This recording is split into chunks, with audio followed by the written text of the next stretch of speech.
Welcome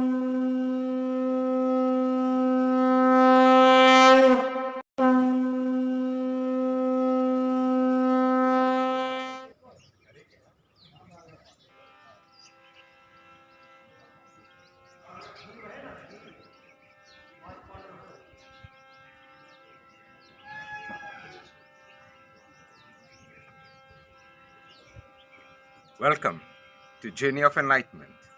I am your host, Dr. Roger Gopal. Our session continues with our study of Vedic culture, Vedic literature, and Vedic knowledge. Today's program I bring to you from Bhojpur Mandir in the state of Bhopal, Madhya Pradesh. So welcome to our session. Welcome to Bhojpur village and Bhojpur temple, also known as Bhujeshwar temple. The temple gets its name from King Bhuj, who once ruled the area surrounding the temple. The Shivling and the temple were commissioned by Raja Bhuj between the years 1010 AD and 1053 AD. However, the temple was never completed.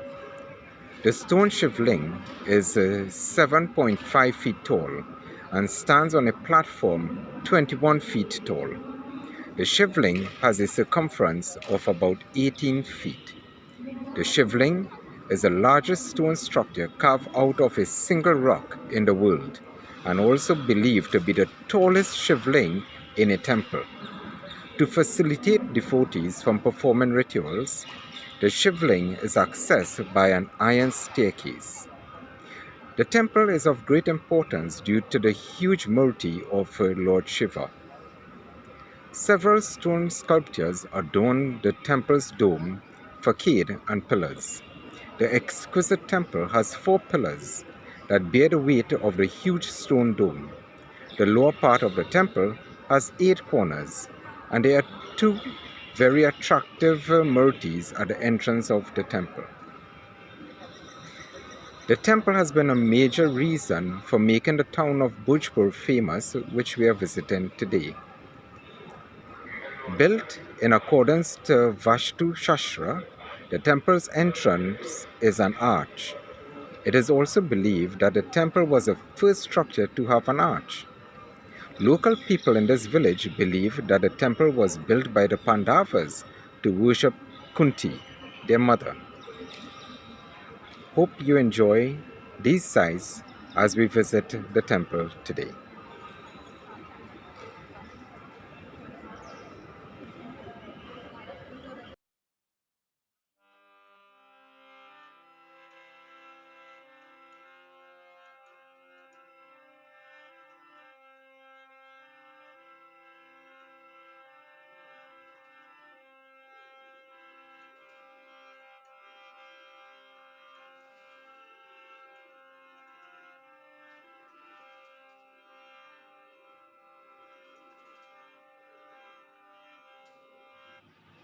I hope you enjoyed that little tour of this ancient temple of Lord Shiva. One of the interesting things about going through India is that you meet so many people, so many cultures, so many cuisines, and they're all different but delightful.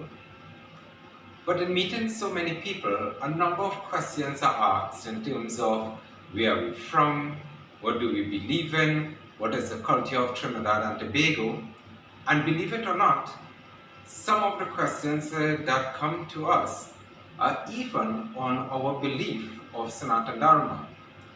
So for example, one question that came to me quite recently is Sanatana Dharma a religion? So I thought that perhaps it is a good question that I may attempt to answer today. Is Sanatana Dharma a religion? The truth be told, we first need to understand what the concept of religion is and how religion is defined. And there's so much variety of this definition called religion, and so much debate as to what religion literally means. So to escape engaging in that unnecessary and irrelevant debate, I will bypass the concept of religion and just move into Sanatan Dharma. What is Sanatan Dharma? Sanatan means eternal, and Dharma means treaties or principles or duty. Sanatan Dharma, therefore, means an eternal treatise or eternal principles. Let us go a bit deeper on this concept. What then is Sanatan Dharma? Sanatan Dharma has no beginning and no end. If it has no beginning and therefore no end, how can we define it as simply a religious system? Because a system, being religious in terms of dogma and doctrine, may have had a founder, may have had a text, but Sanatan Dharma goes beyond the concept of time. You know, one great Swami by the name of Swami Chinmayananda, he said, and I'm paraphrasing, Sanatan Dharma, as we find in Bhagavad Gita, is really about the timelessness of man. In other words, it is the realization that we are not bounded by time. The body is bounded by time because it endures changes. The mind is bounded by time because it also develops and then eventually fades. But our eternal self can never be bounded by time. We are timeless. And so Sanatan Dharma is timeless as well. So where did it come from? The concept of Sanatan Dharma is that it always existed. It didn't come from anywhere. And it is not going anywhere. It has always been and always will be. What we do have is the realization and revelation of these eternal truths. That is what we have. For it existed before time, as we know. But the rishis and the munis, through their own deep meditation, reveal to us these eternal truths with certain principles to follow, certain actions to take, certain rituals we must observe. But it does not mean that it started with the rishis and the munis. They were just revealing to us that which already existed and that will continue to exist way after our consciousness of our present condition so fades. So that is what Sanatan Dharma is. So therefore, is it a religion? Well, if we make an attempt to define religion as dogma, as doctrine, maybe as denomination, perhaps these might be fair enough definitions somewhat, then Sanatan Dharma cannot be fit into any of those definitions. Sanatan Dharma is unsuitable to be fit into our doctrine or dogma or denomination. Why? Eternal principles are not limited to any one particular creed or race. It is not limited to any age group, and it is definitely not limited to any class of humanity or the animal kingdom or the plant kingdom. It is everything that is around us. It is the air that we breathe. It is the bird that whistles. It is the ocean and the waves that rise and fall. It is the energy that surrounds each and every one of us. It is the light that illuminates everything. It is that divine spark within each and every one of us. It has no name. It has no form, for it exists beyond matter. It transcends time, and it goes even into the sphere of spacelessness. That is Sanatana Dharma. I think it's a beautiful question that was asked, because many people confuse Sanatana Dharma to belong to one particular geographical location or one culture of people or a certain tradition or tribe. No, it is not.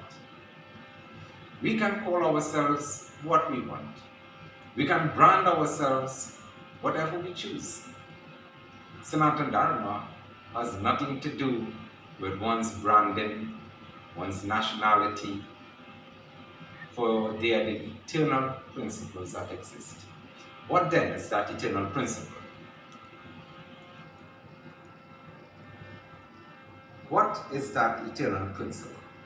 Since it is eternal, then that eternal principle naturally should be eternal as well.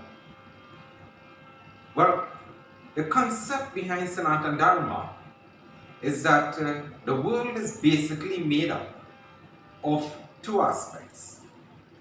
One being absolute truth, and the other being illusion. Sanatana Dharma tells us that absolute truth is permanent in its existence.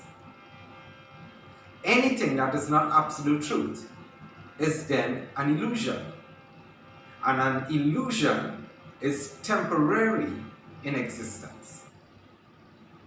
Sanatana Dharma tells us that there are concepts which are not permanent, such as the body, the mind, the material world, space, and time.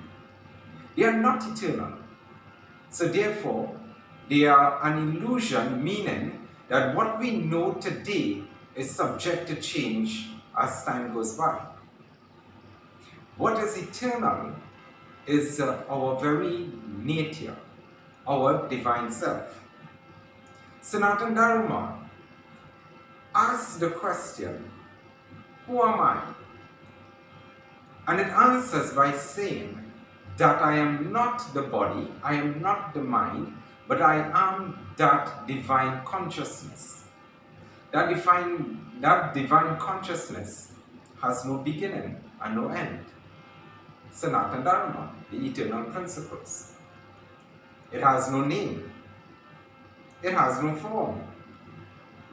If that is what I am, then every other thing that I think that I am is actually not the absolute truth. It is not the absolute reality. Therefore, my name, my profession, my reputation, my resources are all temporary in nature. Therefore, that cannot be what I am.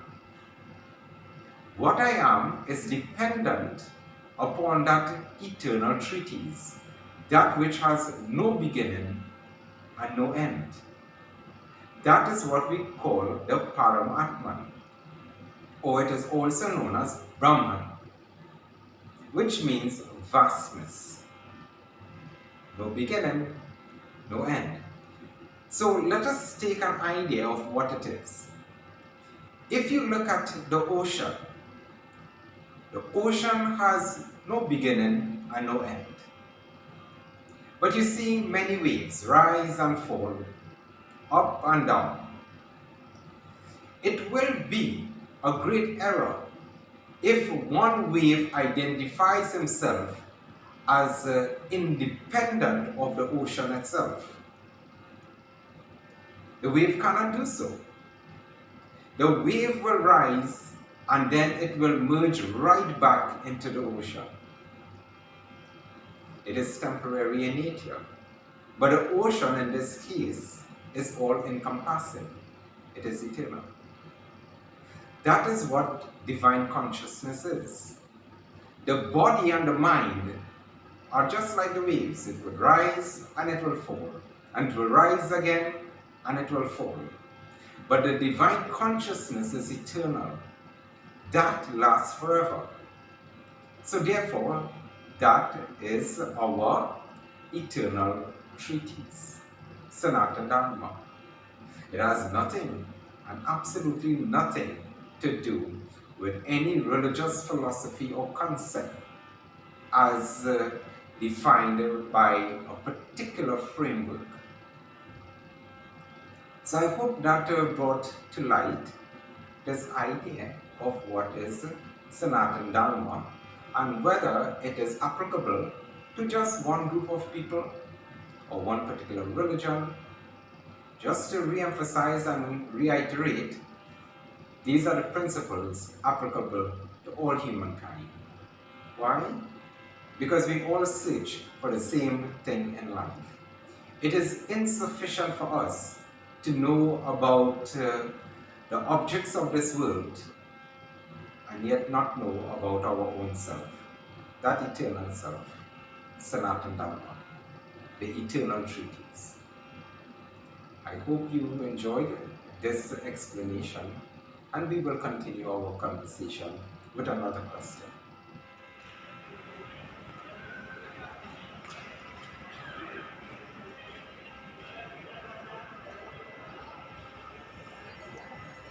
So as we continue, there was a very brilliant question that was asked of me. And the question is, if we are Sanatana Dharma, the eternal treatise, we have no beginning, we have no end, then what is the nature of the self? The nature of the self is Sat, Sit, Ananda, existence, consciousness, bliss. What does that mean? Existence means that we are existence itself. We transcend time, we transcend space, and we transcend matter. We are consciousness itself, meaning that all that ever exists in awareness, that is what we are. And our very nature is bliss. In other words, as Sanatana Dharma, the eternal principles teach us that we are Sat Chit Ananda, it means that we exist beyond sorrow. We exist beyond pain. We exist beyond suffering. Pain, suffering, displeasure, dishonor, those are not our characteristics. Those are part of the illusion that we suffer. It means that if we understand our real nature, if we understand our real self, who we are, and tap into that state of consciousness, then we are able to transcend the temporary aspects of this world and focus on the permanent aspects of that divine consciousness. Our real nature, our real self, which is bliss, perpetually bliss, timelessly bliss, eternally bliss. That is our very nature. I encourage each and every viewer to tap within themselves. Yes, there will be challenges in life. Yes, there will be conditions that we face. But most importantly, we keep our minds focused on that which is eternal, that which has no beginning and no end, knowing that the challenges that we face today are all temporary in nature. But bliss is eternal. That is our very nature. Do not allow ourselves to lose heart, to lose courage, to give up. Remember, we are divine beings.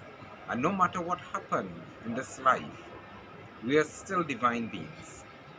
Let us tap into that source of joy, that source of peace, and live in that state of happiness. A happiness that is not dependent on the things that happen around us, but that is dependent upon our very nature, which is bliss consciousness.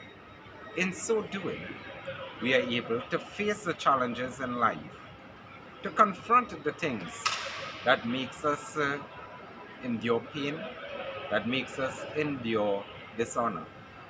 But knowing that within us is a greater strength, a greater reality, and that is our nature. It's the nature of the self, it is the nature of your Brahman. So thank you for joining me on a journey of enlightenment, and I look forward to our next session with you. Dhanyavad.